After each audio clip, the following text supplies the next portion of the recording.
sa Yan. ating lahat. So, bukas natin itatopic yan. Katatapos lang natin kay Congressman Benny Abante. Idol ko to.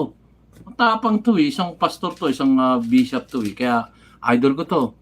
So, kayo na bahala sa eleksyon, ano, dito sa mga taong to na makikita natin yung yung mga kanilang mga angas, mga galing sa pagtatanong. So, anyway, tayo naman po ay narito sa demokrasyang bansa at meron tayong freedom of speech, freedom of expression na guaranteed ng ating konstitusyon. So, medyo sumasakit ang mata ko. Yan. So, sa mandali tayo magtatapos sa ating pagtatanghal. Talagang pagtatanghal DIY kay KB Informative. So, natunghayan nyo si Congressman Benny Abante at may singit ng konti na si Congressman, I think si Congressman Paduano yun, na patungkol dyan sa contempt. Imagine meron kasi silang batas dun na meron silang house rule na pwede silang mag-contempt. Bukod dun sa mga husgado na nagko-contempt, ganun din sa House of Representative. Pwede rin sila mag-contempt kasi may house rule sila eh. Meron silang karapatan kahit na sila legislator na tinatawag natin, lawmaker, gumawa sila ng sarili nilang batas doon sa house rules nila na pwede silang mag-contempt. Yung sinasabing house rule number 11 o ano ba yan? Hindi ko alam, basta sila yung may alam yan na pwede siyang mag-contempt. At sinabi pa para bang sinabi pa, iniremind pa sa ating Tatay Digong na, oy, pwede ka namin contempt doon sa section 11. Yung mga ganun ba?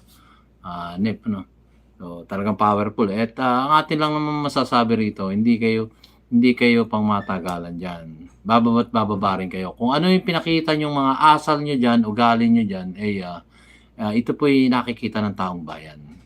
Nakikita po yung taong bayan at hindi natutulog ang taong bayan. Once upon a time siguro once upon a time naging kongresista ko. Ganun lang yung sasabihin nyo. Kaya, SF din tayo. Yung asal natin, pagiging isang kongresista, ayos-ayusin natin.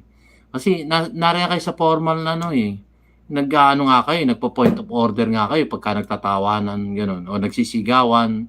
Pero hindi nyo nakikita, salamin ninyo yung inyong mga ugali. Salamin ninyo. Tingnan nyo yung sarili nyo. I-rewind nyo itong mga video na to na kayo'y nakasali dun sa ganap dyan sa Quadcom. Kaya tingnan nyo yung angas nyo kung tama ba yung asal na pinakita nyo. Ito naman po yan, nagbibigay lang ako ng comment at reaction Kung susundin nyo ako, okay.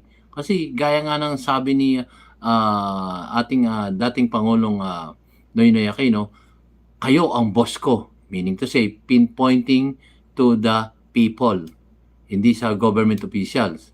Ganon din naman sinasabi ni Tatay Digong na trabahante lang po kami, mga government officials. So, tumutukoy yan sa inyo. Lahat ng may tungkulin sa gobyerno, kagaya nyo, mga kongresista kayo, na kayo'y trabahante namin dahil ang taong bayan nagpapasweldo sa inyo. Pero kung ipakikita nyo yung mga angas yung ganyan, hindi naman po pwedeng hindi tayo magkomento, hindi tayo po pwedeng umid-umiran.